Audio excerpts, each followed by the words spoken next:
सुनी थी कि म्याऊं म्याऊं करने वाले शेर की तरह दहाड़ा नहीं करते, और जो ऐसा करते हैं उनका ये हाल होता है दोस्तों। से हम लेके रहेंगे। इनके साथ बड़ा वाला मजाक हो गया। गई तो थी हीरो बनने के लिए, बट चेहरे पे स्याही क्या पुती, बेचारी हीरो से जीरो बन गई। सोच के गई थी कि बकैती करेगी, वहां जाकर छात्रों के आदरों का हाईजैक कर लेंगी, उसका जो क्रेडिट है ये खुद ले लेंगी। बट बेचारी को इस बात का जरा भी आइडिया नहीं था कि आज इनके साथ खेला होने वाला है, वही खेला जो हम इन दिनों देख रहे हैं बंगाल में वहां के विपक्ष के साथ।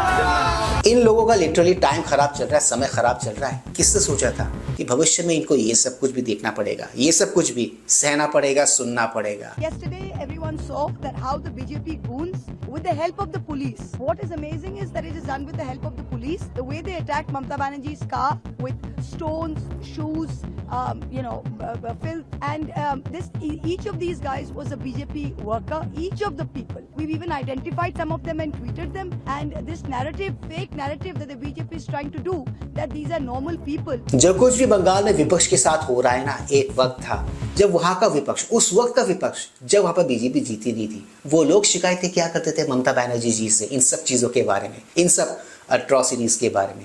आज देखो ठीक इसका उल्टा हो रहा है, ये लोग उल्टा शिकायतें कर रहे हैं बीजेपी वालों से। मेरे को गाड़ी में बड़ा बड़ा पत्थर मारा गया, बाहर से एंटी सोशल पुलिस का सामने में हमको इतना गाड़ी को अटैक किया। अगर हम गाड़ी का कांच शीशा खुला रखता तो हमारा माथा फट जाता, हम लोग सब मर जाता। ऐसा पुलिस का सामने में हुआ, हम कभी ऐसा हमला नहीं देखा। ट्रस्ट में इन लोगों को कोई भी सिंपैथी देने के मूड में बिल्कुल भी नहीं है। इनके पुराने बात जो कुछ इतने ज्यादा है, ये तो वो लोग हैं जिनको ना तो इन दिनों पब्लिक सिंपैथी दे रही है और ना ही न्यायालय। हेट स्पीच केस में उन्होंने सुप्रीम कोर्ट से रिक्वेस्ट की कि उन्हें पुलिस के सामने फिजिकली नहीं बल्कि वर्चुअली पेश किया जाए। उनका कहना था कि उन्हें हैरेसमेंट और एग पेल्टिंग का डर है, लेकिन सुप्रीम कोर्ट का जवाब और ज्यादा वायरल हो गया। बेंच ने कहा कि आप पॉलिटिक्स में आए हो और आपको अंडों से डर लग रहा है। हमारे फ्रीडम फाइटर्स ने तो सीने पे गोलियां खाई थी। इसके बाद महुआ के लॉयर ने पिटीशन वापस ले लिया और सुप्रीम कोर्ट ने केस डिसमिस कर दिया। आप सब भी सोच रहे होंगे कि इन बेचारों के साथ इन दिनों एग्जैक्टली क्या चल रहा है, क्या हो रहा है, राइट? इन मैडम के साथ एग्जैक्टली वही वाला खेल हो गया, वही वाला कांड हो गया जो जाने अनजाने एक पॉडकास्ट में गए केजरीवाल जी के साथ हुआ था। तो उस टाइम पे आपने सोचा था ये मीम बन जाएगा? मेरे को नहीं पता था। एक और है सर, आपका जो उद्धव ठाकरे वाला नहीं है जिसमें आप उद्धव ठाकरे से कह रहे हो कि उद्धव जी की तो पार्टी को ही ले गए। हाँ। तो लोग कह रहे थे कि ये सपोर्ट करने आए कि हम मजाक उड़ाने आए उद्धव ठाकरे जी का। फिर बाद में तो बीजेपी वालों ने आपके साथ ही धोखा कर दिया। बाय द वे मित्रों, ये वही शख्स है जो सीजेपी के मार्गदर्शक बने हुए घूम रहे थे पेपर लीक वाले मामले को लेकर दिल्ली में। बट इनकी खुद के शासित राज्य में इन दिनों क्या हाल चल रहा है पेपर लीक मामलों को लेकर, प्रोटेस्ट को लेकर, धरनों को लेकर, ये बेहतर होगा आप लोग खुद ही देख लो, आपको एक फेयर आइडिया हो जाएगा। वो लड़की है, उसको मार रहे हैं, वो खड़ी होके फिर कहती है और मारो। तो ये जो डर जो था ना, ये 20 तारीख को जो लाठीचार्ज हुआ, उनको लगा लाठीचार्ज के बाद सब लोग घर चले जाएंगे, लेकिन शाम को धीरे धीरे रात होते होते सारे वापस आ गए। Please like, share, subscribe and hype YouTube channel ताकि हम ऐसे कंटेंट्स बनाते रहें और हमारा ये कंटेंट ज्यादा से ज्यादा लोगों तक पहुंचे। तो दोस्तों ज्यादा वक्त न गवाते हुए let's go back to the topic. Mamata ji के साथ और बंगाल के विपक्ष के साथ एग्जैक्टली बंगाल में क्या हो रहा है इन दिनों, अगर ये खबर इस वीक सुर्खियों में रही तो वहीं पर सीजेपी को लेकर कुछ अहम बातें भी सामने आई, और ये अहम बातें सामने लाने वाले कोई और नहीं, उन्हीं के इकोसिस्टम वाले लोग थे। एक चीज अन्ना मूवमेंट और इस मूवमेंट में कॉमन है, जो किसी भी पीपल्स मूवमेंट में कॉमन रहती है, वो ये है कि एक सेंट्रल आइडियोलॉजी इस मूवमेंट को नहीं गाइड कर रही। खुद सोचिए, आम आदमी पार्टी में शुरू में प्रशांत भूषण और योगेंद्र यादव भी थे, उसमें सेंटर राइट लोग भी थे, उसमें लेफ्ट के लोग भी थे, उसमें क्या, उसमें आइडियोलॉजी थी anti corruption, cleaning up the system, new politics. इसमें क्या आइडियोलॉजी? अब आप अगर हम हिस्ट्री में जाएं तो Gandhi and Ambedkar did not always agree, Nehru and Gandhi did not always agree, Bhagat Singh and Gandhi did not agree. तो हम इस कॉकरोच जनता पार्टी में अभी हम एक आइडियोलॉजिकल प्योरिटी को ढूंढने जाएं तो हमें नहीं मिलेगी। हम आइडियोलॉजिकल कोहेसिवनेस को भी ढूंढना चाहें तो मुझे नहीं लगता है हमें मिलेगी। आई थिंक अभिजीत दिपके हालांकि वो आम आदमी पार्टी में रह चुके हैं, मुझे स्ट्रॉन्ग अम्बेडकराइट दिखते हैं अपनी बातों से, लेकिन जो बाकी नेता है मैं उनके बारे में नहीं ये कह सकती, नेता भी नहीं कहना चाहिए, जो बाकी उनके कॉलीग्स हैं उनके बारे में मैं ये नहीं कह सकती, मुझे मालूम नहीं उनकी क्या आइडियोलॉजी है।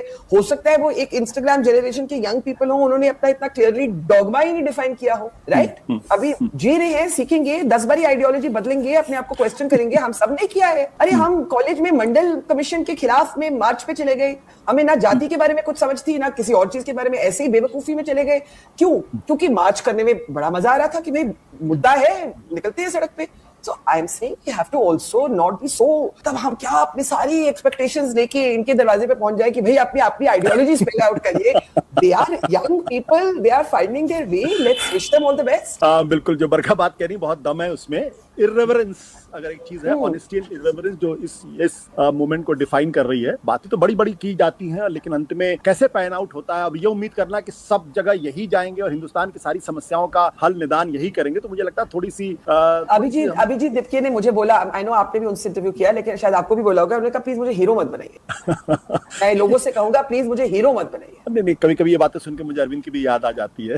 तभी मैं कह रही हूँ कि अलग मूवमेंट्स हैं, लेकिन एक डेजा वू की ये पिक्चर पहले थोड़ी सी देखी हुई है, इसकी झलके लगता है। आप सब भी जरा एक पल के लिए सोच के देखो, अगर ये लोग मान लेते हैं कि हाँ सीजेपी वालों के पीछे आम आदमी पार्टी वालों का ही हाथ है, तो सारा का सारा खेल बना बनाए खेल खराब नहीं हो जाएगा। इसलिए ये लोग नहीं मान रहे हैं, क्योंकि ये लोग तो वो लोग हैं जिनको बीजेपी, मोदी, भाजपा, एनडीए इसने बस बुराइयां ढूंढनी है, बुराइयां ढूंढते रहना है, यही तो इनका फुल टाइम जॉब है इन दिनों। बट क्या देश की जनता इनकी इस सोच से एग्री करती है? The answer is no. ऐसा नहीं है, हर कोई इनकी बातों से एग्री नहीं करता है। मोदी ने क्या बुरा कर दिया भाई किसी का? क्या अच्छा किया है आपके हिसाब से मोदी सरकार ने? धारा 370 हटा दी, राम मंदिर बना दिया, और क्या कितने ब्रिज बन रहे हैं, नहीं बन रहे? आज जो फटाफट आ रही, कितनी देर में आई तो थी यहाँ पर?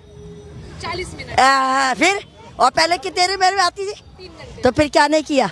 क्या नहीं किया? हाँ बोल। आंखें खोलने के लिए इन दादी जी की बातें काफी हैं, या फिर आपको अभी भी इन जैसे भारत विरोधी तत्वों के लिए सिंपैथी है? इनकी बातों में आना है, ये दर्शक अपने विवेक से तय करें। सच में चाहती हैं कि ब्राह्मणवाद जिंदाबाद रहे, तो आप सड़कों पे मत घूमिए टी शर्ट और पैंट पहन के।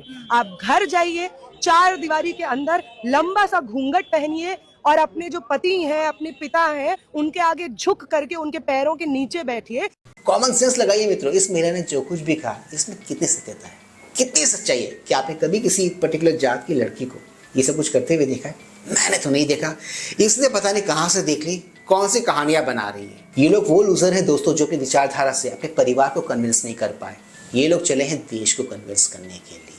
लूजर्स है ना ये लोग। तो मित्रों आज के इस वीडियो में सिर्फ इतना ही। मैं मिलूंगा आप सबके साथ अपने अगले वीडियो में। Anyways do not forget to like, share, subscribe YouTube channel. इससे हमें शक्ति मिलती है, इससे हमें ताकत मिलती है और इससे हमें मोटिवेशन मिलती है। कीप स्माइलिंग दोस्तों।